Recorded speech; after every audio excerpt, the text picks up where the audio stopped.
Hey everybody, how are you all doing? I welcome all of you to today's video lecture, and today we are going to start with electric charges and fields 06. That means it is the sixth lecture of electric charges and fields, and today we are going to start or we are going to discuss relative permittivity. Okay तो आज हम क्या करने वाले हैं, relative permittivity, और उससे पहले एक important question. Okay so relative permittivity जैसे आप के पढ़ते हैं ना, एफ इज इक्वल्स टू के Q1 Q2 upon R square में जो आपका के होता है यानी कि जो कांस्टेंट होता है उसमें आप क्या करते हैं, मतलब उसकी वैल्यू क्या लिखते हैं, 1/4π एप्सिलॉन नॉट, है ना। सो वैल्यू क्या लिखते हैं आपके कि 1/4π एप्सिलॉन नॉट। सो वहाँ पर जो एप्सिलॉन नॉट होता है, एप्सिलॉन नॉट होता है रिलेटिव परमिटिविटी, मतलब एप्सिलॉन को कहते हैं रिलेटिव परमिटिविटी और एप्सिलॉन नॉट होता है परमिटिविटी इन वैक्यूम। उसके कांस्टेंट वैल्यू होती है, वो हम अभी डिस्कस करेंगे। तो ये तो एक तरह का ओवरव्यू हो गया, हमने आज क्या करना है, हमें आज क्या पढ़ना है। Okay so let us start, but उससे पहले जैसा कि मैंने आपको बताया ही था, we are going to do a question and that is a quite important question. Okay so your question is saying two charges plus q1 plus 4q, two charges plus q1 plus 4q are placed at the distance separation of d, यानी कि sorry it is L, looks like D but I have written it L. okay distance separation क्या उनके बीच का L, where should we keep the third charge. ठीक है, इन दोनों charge के बीच में लेट्स सपोज ये आप यहाँ पर ये ऐसे बना रहे हैं, ये हो गया प्लस Q एंड ये हो गया प्लस 4Q। ठीक है, तो हमें जो थर्ड चार्ज है वो कहाँ पर रखना है, सो दैट द होल जो ये चीज़ है, होल सिस्टम है, वो इक्विलिब्रियम में रहे। Third charge is line joining so that third charge is in equilibrium. देखो हमने क्या कहा है, third charge is in equilibrium, third charge रहे किसमें, इक्विलिब्रियम में। मैंने आपको क्या कहा था, सो दैट होल सिस्टम भी इन इक्विलिब्रियम। नो, यहाँ पर होल सिस्टम वाली बात नहीं है, यहाँ पर सिर्फ और सिर्फ किसके लिए कहा है, थर्ड चार्ज के लिए। ठीक है, third charge should be in equilibrium, whole system के लिए वो डिफरेंट हो जाएगा। ठीक है, third charge should be in equilibrium, तो हम उसे कहाँ पर रखें, तो देखो फर्स्ट थिंग तो यही होगी, pause the video, try the question. Okay so I hope you all have pause the video and try the question. Okay so यहाँ पर क्या होगा, जैसे कि अगर यहाँ पर क्या पूछा है, थर्ड चार्ज पूछा है इक्विलिब्रियम के लिए, तो अगर मैं प्लस Q प्लस 4Q, पहली बात अगर हम देखें ध्यान से नोटिस करें तो दोनों का जो साइन है यानी कि जो चार्ज है दोनों पर पॉजिटिव है। ओके अब अगर मैं चार्ज को लेट्स सपोज मैं जो ये थर्ड चार्ज ले लूँ, let's suppose it be plus Q first, अगर मैंने इस प्लस Q को यहाँ पर रख दिया सो ये रिपेल करेगा, ये भी रिपेल करेगा, नॉट इन इक्विलिब्रियम। इक्विलिब्रियम का मतलब क्या होता है, F net should be in zero ना, एफ नेट ज़ीरो हो या फिर टॉर्क नेट ज़ीरो हो, ये दोनों ज़ीरो होने चाहिए ना इक्विलिब्रियम के लिए। तो अगर ये वाला भी इधर रिपेल कर रहा है, let's suppose it be plus Q, ये वाला भी रिपेल कर रहा है, ये वाला भी रिपेल कर रहा है, ये तो रिपेल हो गया। ऐसा यहाँ पर होगा, यहाँ पर रख दिया तो ये वाला भी रिपेल करेगा, ये वाला चार्ज भी रिपेल करेगा। सो यहाँ पर तो भाई बाहर रख रहे हैं अगर हम, तो इक्विलिब्रियम में नहीं होएगा, नहीं होगा ना। अब देखो, अब आप में से बहुत सारे बच्चे पूछेंगे, द क्वेश्चन है saying the line joining. Line joining मतलब इतना हो गया, नहीं, लाइन जॉइनिंग का मतलब सिर्फ इतना नहीं होता, लाइन जॉइनिंग का मतलब ये पूरी लाइन हो सकती है, यानी कि आप आउटसाइड भी रख सकते हो, आप इनसाइड भी रख सकते हो, बिटवीन कहीं पर भी रख सकते हो। ठीक है, बट हमने देख लिया कि बाहर तो इसका काम नहीं चलने वाला। अब हमने प्लस Q लिया है, we can let it be minus Q as well. So minus Q के लिए हम क्या करेंगे, देखो माइनस Q में जब प्लस 4Q के पास अगर माइनस Q रहा, इट विल अट्रैक्ट, इधर जाएगा। चलो अब ये भी अट्रैक्ट करेगा, इसके पास और जाएगा, यानी कि नेट फोर्स इधर हो गया। इस केस में भी नेट फोर्स ज़ीरो नहीं है। अब अगर मैं यहाँ पर माइनस क्यू रख दूँ तो अगैन वही सिचुएशन हो जाएगी, ये भी अट्रैक्ट कर रहा है, वो भी अट्रैक्ट कर रहा है। बट ये है ना बात, ये ज़्यादा अट्रैक्ट करेगा, इसके पास रखा होगा। अगर इसके पास रखा वो मतलब मैग्नीट्यूड, मतलब कि अट्रैक्शन चल रही है, यानी कि एफ नेट इधर है, एफ नेट इधर है माइनस के केस में। बट एफ नेट हमें क्या चाहिए, ज़ीरो चाहिए। यहाँ पर ज़ीरो तो आ ही नहीं रहा। ओके, तो हम बाहर तो रखेंगे नहीं। अब हम देखते हैं अंदर की तरफ और देखते हैं पहले प्लस क्यू को। ओके, प्लस क्यू को अगर मैंने छोटे वाले क्यू के साथ रख दिया, यानी कि अगर मैं ध्यान दूँ तो फिर यहाँ पर प्लस 4Q जो है प्लस Q से बड़ा है। यस, क्योंकि यहाँ पर इसका मैग्नीट्यूड ज़्यादा है और साइन तो दोनों के सेम है ही। ओके, अब मैंने अपने चार्ज को प्लस Q के पास रख दिया, लेट्स सपोज यहाँ पर। ओके, तो फिर ये रिपेल करेगा, अपने से दूर करेगा इसे इस साइड, और ये अपने से दूर करेगा इसे इस साइड। ठीक है, अब इसके पास क्या होगी, ज़्यादा पावर होगी, बट इसके पास ज़्यादा पावर तो है प्लस 4Q के पास, बट ये इससे दूर है, यानी कि प्लस Q के पास है। तो क्या होगा, ये ज़्यादा उधर हो जाएगा। ठीक है, ज़्यादा उधर चला है। अब देखो ये पॉइंट मान लो, ठीक है।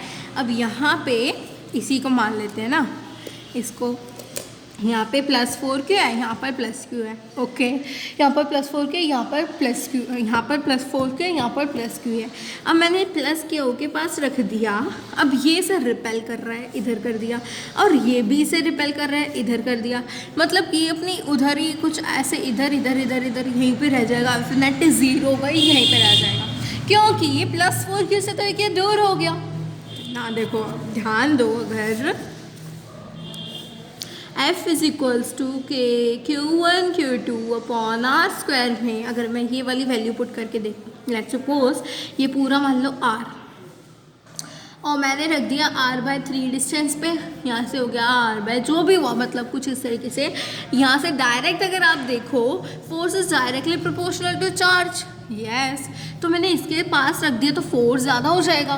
बट एक और बात है कि इन्वर्सली प्रोपोर्शनल टू डिस्टेंस भी तो है, inverse square law, it is following inverse square law.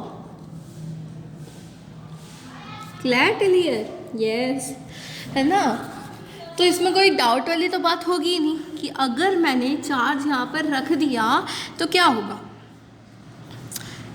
Plus Q उधर भेजेगा। ठीक है, प्लस Q अब छोटा चार्ज है तो ये ज़्यादा से ज़्यादा इधर भेज पाया, इधर भेज दिया। ओके, इतना रिपेल कर दिया। अब इसमें बड़ा चार्ज है पर डिस्टेंस भी ज़्यादा है, थोड़ा सा इधर कर दिया, तो दोनों क्या करते हैं, एफ नेट ज़ीरो आ जाता है। ठीक है, सो यहाँ पर एफ नेट ज़ीरो आ गया। चलो ठीक है, हमारी कंडीशन यहाँ सेटिस्फाई हो गई, बट फिर भी हम और कंडीशंस को भी देख लेते हैं। अब हमने बाहर का तो देख लिया, तो हम बाहर की बात नहीं करेंगे, यहाँ का भी देख लिया। अब बीच की बात करते हैं। बीच में आप खुद सोचो पहले क्या होगा, आप खुद बताओ मुझे। ओके, तो यहाँ पर प्लस 4Q क्या करेगा, इधर भेज देगा, है ना। प्लस 4Q ने इधर भेज दिया चार्ज को, और प्लस Q क्या करेगा बेचारा, इधर ही भेज पाएगा। तो यहाँ एफ नेट ज़ीरो नहीं होगा, प्लस 4Q का चार्ज ज़्यादा हो जाएगा, क्योंकि डिस्टेंस ऑफ सेपरेशन दोनों से क्या है, इक्वल है। डिस्टेंस ऑफ सेपरेशन अगर इक्वल है तो फिर Q1 Q2 में से बात जाएगी, और जिसमें जो बड़ा होगा, यानी कि प्लस 4Q तो भाई बड़ा है ना, तो फिर उसका फेवर हो जाएगा, नई बात बनेगी। अब अगर मैं प्लस 4Q के पास रखती हूँ थर्ड कंडीशन में, अब जैसे 3 कंडीशन अंदर बन सकती है ना, तो प्लस 4Q के पास अगर मैं रखती हूँ तो अगैन वही हो जाएगा, ज़्यादा उधर रिपेल करेगा, ये थोड़ा सा कर पाएगा। क्लियर, वो थोड़ा सा कर पाएगा, ये ज़्यादा कर देगा अगर इसके पास रख दिया तो। इसीलिए कंडीशन यहीं पर एग्जैक्ट बनती है। बट हमें सिर्फ इतना नहीं बताना कि किस साइड रहेगा, ये तो हमें ये हो गया कि हाँ डायरेक्शन का हमें अंदाज़ा लग गया। ठीक है, हमें तो एग्जैक्ट बताना है क्या होगा। ओके, तो फिर अब क्या है, इक्विलिब्रियम स्टेट मैंने यहाँ पर बता दिया, F net should be zero. In equilibrium state F net should be zero. ठीक है, इक्विलिब्रियम स्टेट आपको गिवन है। सो एफ नेट ज़ीरो, यानी कि अगर मैं प्लस Q को 1 मान लूँ, प्लस 4Q को 2 मान लूँ, ठीक है, सो यहाँ से F net is equals to 0, that is F1 should be equals to F2, F net 0 है यानी कि F1 इक्वल्स टू F2 है। सो F1 क्या होगा, K small q capital Q upon R square x square. X दे रखा है ना आपको डिस्टेंस, नहीं L दे रखा है आपको डिस्टेंस। देखो आपको टोटल डिस्टेंस L दे रखा है। यहाँ से हम इसको यहाँ पर दोबारा बना लेते हैं, ठीक है।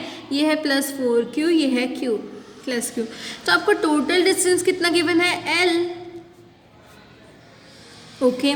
बट हमने यहाँ पर रखा है कहीं पर, तो अगर मैंने इतने डिस्टेंस को x मान लिया तो, क्योंकि ये तो Q चार्ज है, इसके टर्म्स में देखना है हमें, इसके टर्म्स में देखा तो Q अपॉन x स्क्वायर। अब अगर मैं F1 इक्वल्स टू F2 करूँ तो K 4Q अपॉन यहाँ तक का तो L माइनस एक्स का square. Okay, clear till here? Now simple, K will cancel K, Q and Q will cancel Q, and अब क्या होगा, L माइनस एक्स का square is upon x square equals to 4, है ना। अगर मैं cross multiplication करती हूँ तो L माइनस एक्स स्क्वायर ऊपर चला जाएगा ना, अपॉन एक्स स्क्वायर, स्क्वायर वाली टर्म से एक साइड आ गई। तो अब क्या करेंगे, पूरे में स्क्वायर लगा सकते हैं हम, L minus x upon x का स्क्वायर इज इक्वल्स टू 4। अब अगर मैं if I am doing square rooting both side, if I am doing from here square root both sides, square root कर दिया अगर मैंने बोथ साइड्स, तो अब क्या होगा, L माइनस एक्स, देखो डायरेक्ट लिख लेते हैं, L minus x upon x will be equals to 2, clear. L minus x upon x will be equals to 2, and यहाँ से क्या हो गया, L minus x is equals to 2x and L will be equals to 2x plus x, यानी कि L will be equals to 3x, L will be equals to 3x, यानी कि x will be equals to L by 3, okay. L will be x is equals to L by 3, हो गया आपका answer. यानी कि इस पूरे L में से जब मैं L बाई 3 डिस्टेंस पे, यानी कि अगर ये हाफ है ना, सो इसके अगर मैं 3 पार्टीशंस करती हूँ, एक 3 इक्वल पार्टीशंस में से फर्स्ट वाले पार्टीशन पर हमारा चार्ज Q रखा होगा। क्लियर? क्वेश्चन सिंपल था, यस। एंड इस टाइप के क्वेश्चंस एग्जाम में आ जाते हैं। सो ये अगर आपने नोट नहीं किया सो यू कैन राइट। अब इसकी हम पता करेंगे ट्रिक। इतना लंबा क्वेश्चन, देखो लेंदी मेथड हो गया ना थोड़ा सा, अब इतना देखो है तो सिंपल बट इट्स टू लेंदी, है ना। हमारे पास इतना टाइम तो होता नहीं एग्जामिनेशन हॉल में, ठीक है।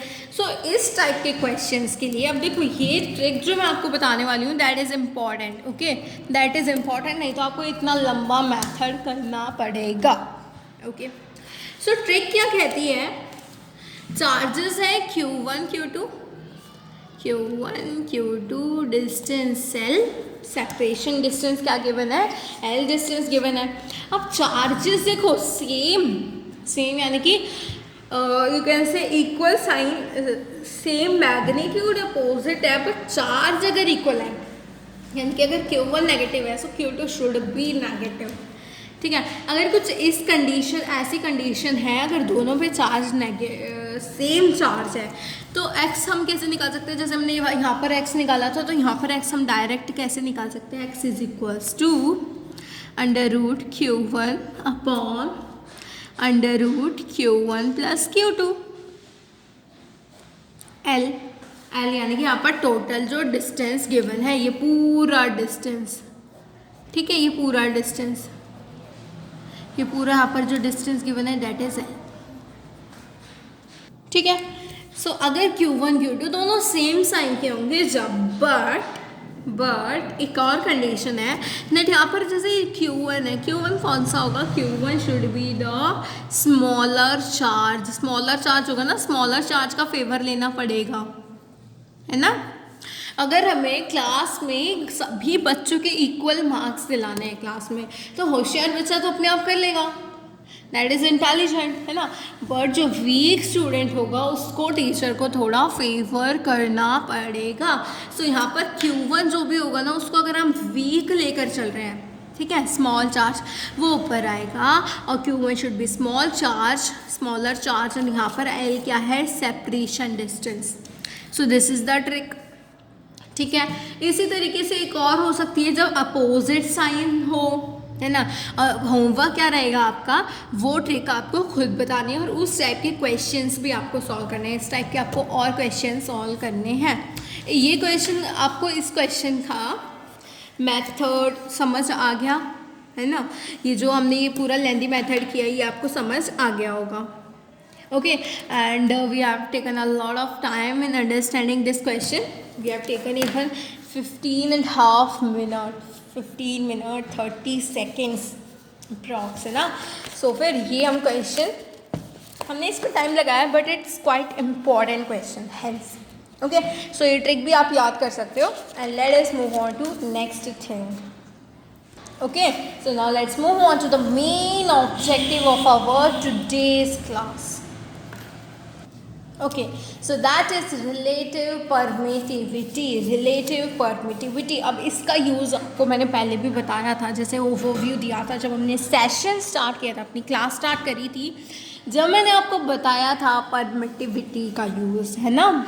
कुछ ओवरव्यू टाइप मैंने आपको दिया था। तो फिर जैसे हम कूलम्स लॉ यूज़ करते हैं, रिलेटिव परमिटिविटी का यूज़ हमने सबसे पहले कहाँ किया था, हमने अभी जो सीखा है वो सबसे पहले किस चीज़ में सीखा था, हमने कूलम्स लॉ में। कूलम्स लॉ में, है ना। जैसे कि यहाँ पर हमारे पास दो चार्जेस हैं Q1 Q2। Okay, separated by distance R. Q1 Q2 दो चार्जेस हैं, सेपरेटेड बाय डिस्टेंस आर। तो और ये पॉइंट चार्जेस है। तो हमने क्या बताया था कूलम्स लॉ से, force K Q1 Q2 upon R square. जहाँ पर ये डिस्टेंस है अपॉन आर स्क्वायर कर दिया ना, डिस्टेंस ऑफ सेपरेशन। ठीक है, where K is equals to 1/4 pi epsilon nought. ठीक है, K क्या होता है यहाँ पर, electrostatic force constant. Electrostatic force constant होता है K।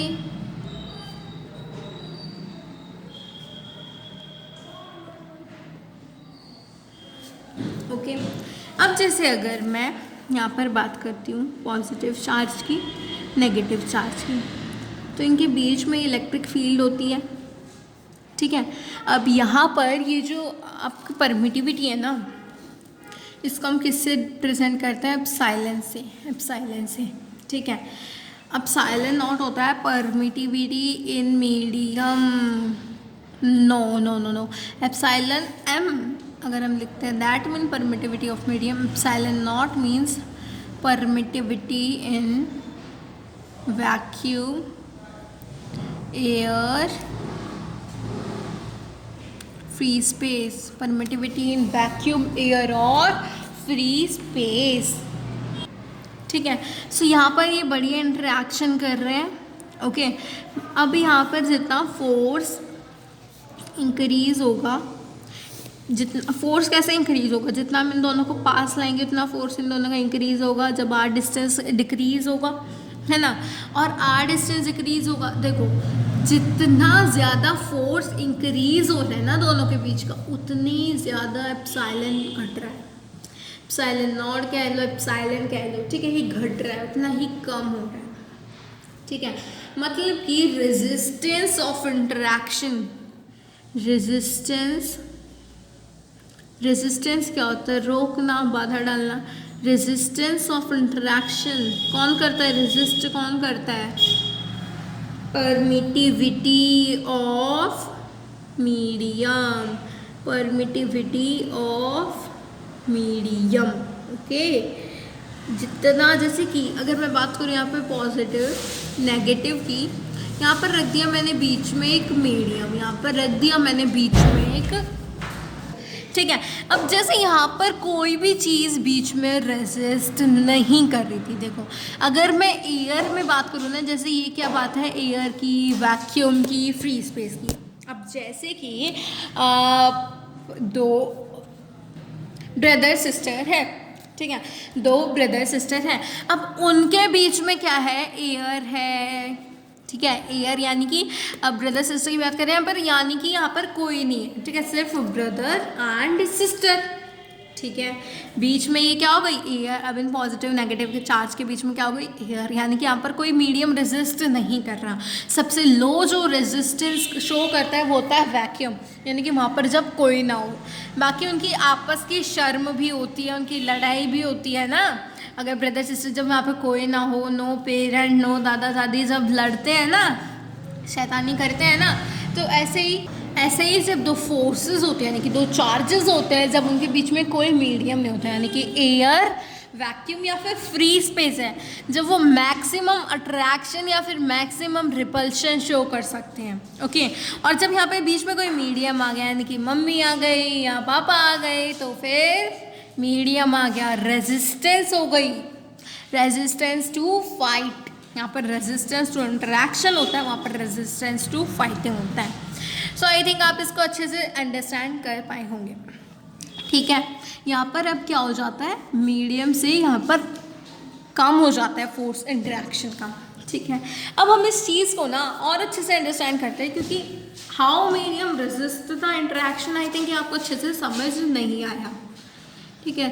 So how medium resist, ठीक है। तो मीडियम रेजिस्ट कैसे करता है, जैसे कि यहाँ पर ये positive charge, again here is negative charge, again मैंने वो आपको बता ही दिया, जैसे यहाँ पर क्या हो रही है, इलेक्ट्रिक फील्ड से जा रही है, ठीक है।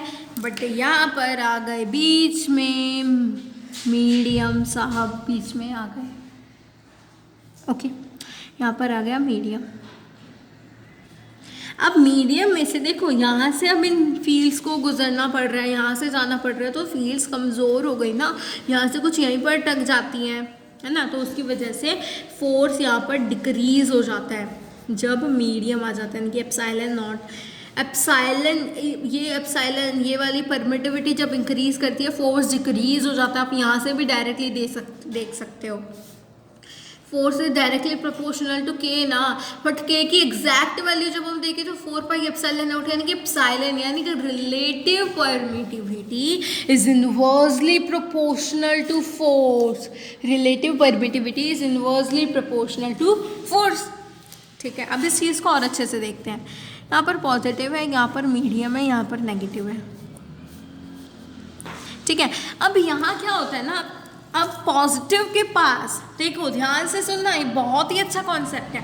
पॉजिटिव के पास क्या आ गया, यहाँ पर नेगेटिव आ गया, और नेगेटिव के पास पॉजिटिव आ गया। देखो अपोजिट चार्जेस आएंगे ना, these are induced charges, these are induced charges, induced charges develop हो गए, negative negative negative, positive positive positive, negative के पास पॉजिटिव, पॉजिटिव के पास नेगेटिव, तो ये क्या डेवलप हो गए, इंड्यूस्ड चार्जेस। तो जो पॉजिटिव नेगेटिव की खुद की इलेक्ट्रिक फील्ड थी ना, अभी अंदर मीडियम वाले पॉजिटिव नेगेटिव भी खुद की इलेक्ट्रिक फील्ड, यानी कि electric field is from positive to negative, electric field is from positive to negative. So अंदर ऐसे बनने लगी, बाहर ऐसे जा रही है, अंदर ऐसे बन रही है, बाहर ऐसे जा रही है, अंदर ऐसे बन रही है, तो यहाँ पर रेजिस्टेंस हो गया ना, इसी की वजह से।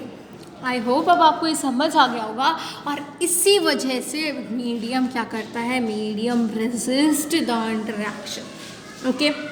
So why the force decreases by coming of medium, ये आपको समझ आ गया, क्योंकि यहाँ पर जो आपकी रिलेटिव परमिटिविटी है, एप्सिलॉन नॉट है, वो इंक्रीज करता है ना। एप्सिलॉन नॉट सिर्फ और सिर्फ हम फ्री स्पेस या वैक्यूम को कहेंगे, एप्सिलॉन कहेंगे सिर्फ जब हमें मतलब सिर्फ परमिटिविटी की बात करनी हो, ओके। एंड एप्सिलॉन मीडियम आ गया, एप्सिलॉन एम लगा देंगे, ओके। तो फिर वहाँ पर जब ये इंक्रीज कर जाती है एप्सिलॉन की वैल्यू, इसीलिए फोर्स डिक्रीज कर जाता है ना, बिकॉज यहाँ पर ये खुद की इंड्यूस्ड कर रहे हैं, इनको भी कोई फोर्स चाहिए, इनका अपोजिट फोर्स है, इनका अपोजिट फोर्स है, तो फिर ये फोर्स यहाँ पर डिक्रीज हो जाता है, ओके, क्योंकि due to negative sign charge decreases, है ना। अब जैसे यहाँ पर हो गया पॉजिटिव चार्ज, -3 यहाँ पे हो गया +3, तो यहाँ पे Q1 ये Q2, Q1 -3 +3 माइनस Q2, ठीक है। ओके, तो कुछ इस तरीके से हो जाएगा, ठीक है। सो आई थिंक आपको समझ आ गया। ओके, अब हम लिख लेते हैं पॉइंट्स कुछ। The value of epsilon naught is minimum for, मैंने आपको बताया था ना, value of epsilon not, epsilon हो गया ना, जैसे अगर मैं एप्सिलॉन लिखती हूँ, ठीक है, is minimum for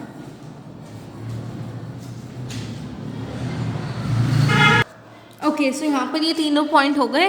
the value of epsilon is minimum for vacuum, free space और एयर, ठीक है। ये मैंने आपको पहले समझा दिया कि वैक्यूम के लिए, फ्री स्पेस के लिए और एयर के लिए एप्सिलॉन की वैल्यू मिनिमम होती है, and that is known as epsilon not.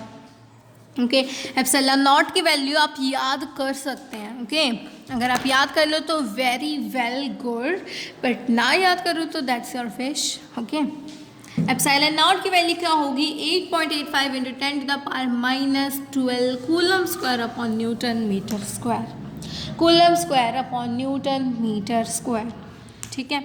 अब जैसे मैंने एप्सिलॉन वाटर का कहा, तो मैंने यहाँ पे एप्सिलॉन नॉट वाटर नहीं लिखा, एप्सिलॉन नॉट वाटर नहीं लिखा। अब जैसे ये है ना, तो यहाँ पे एप्सिलॉन नॉट हो गया ये, ठीक है। यहाँ पर मैंने एप्सिलॉन नॉट वाटर नहीं लिखा, मतलब कि एप्सिलॉन नॉट का मीनिंग नहीं होता रिलेटिव परमिटिविटी, एप्सिलॉन नॉट का मीनिंग नहीं होता रिलेटिव परमिटिविटी, एप्सिलॉन का मीनिंग होता है रिलेटिव परमिटिविटी। ओके, सो ये आपको वैल्यू याद करनी है। Epsilon naught is equals to 8.85 into 10 to the power minus 12 coulomb square upon newton metre square. And E water, यानी कि epsilon water, not E water, it is epsilon water is equals to 7.124 into 10 to the power minus 10 coulomb square upon newton metre square.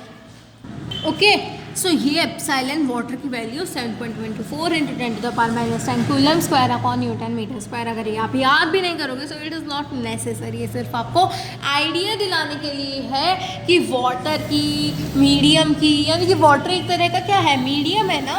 सो ये आपके idea के लिए है।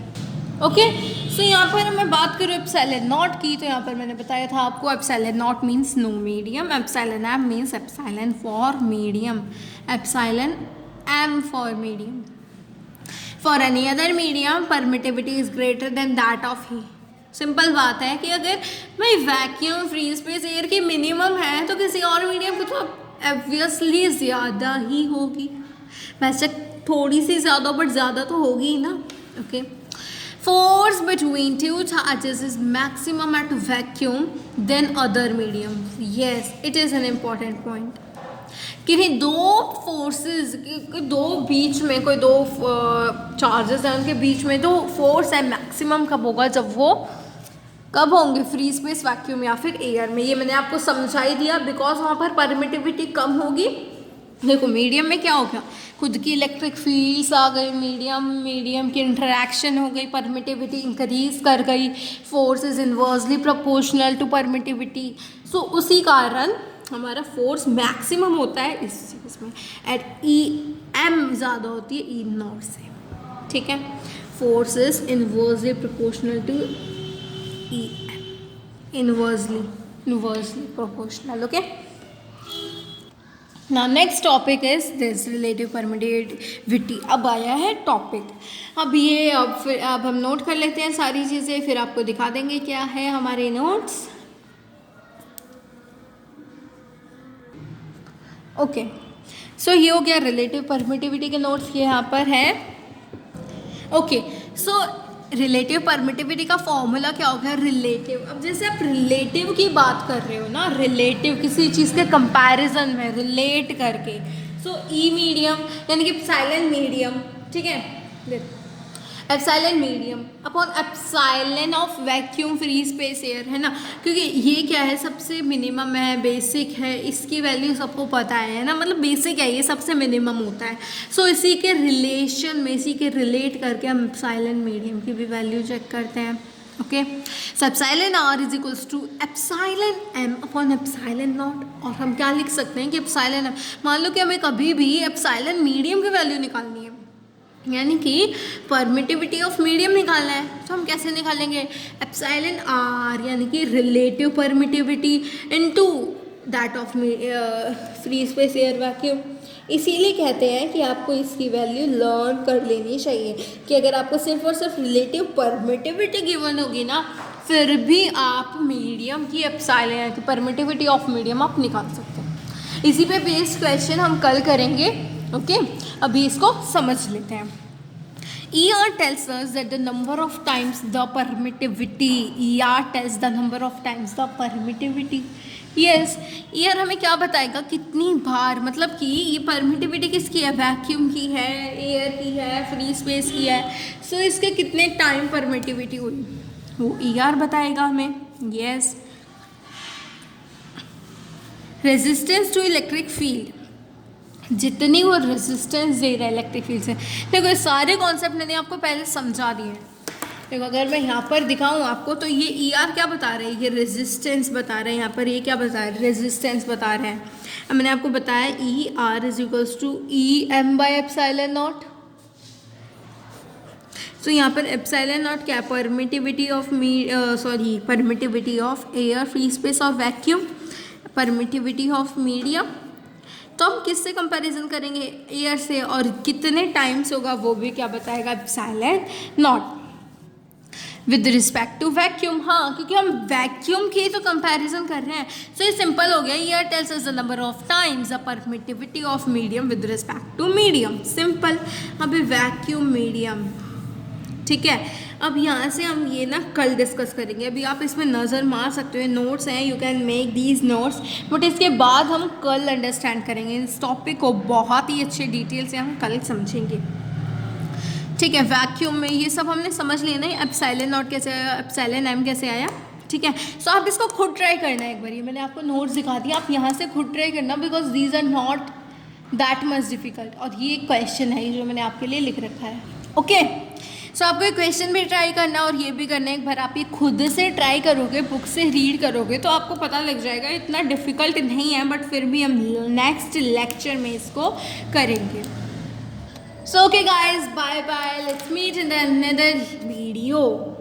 Thank you, and don't forget to hit the like button and subscribe the channel and share these videos with your friends. Bye bye.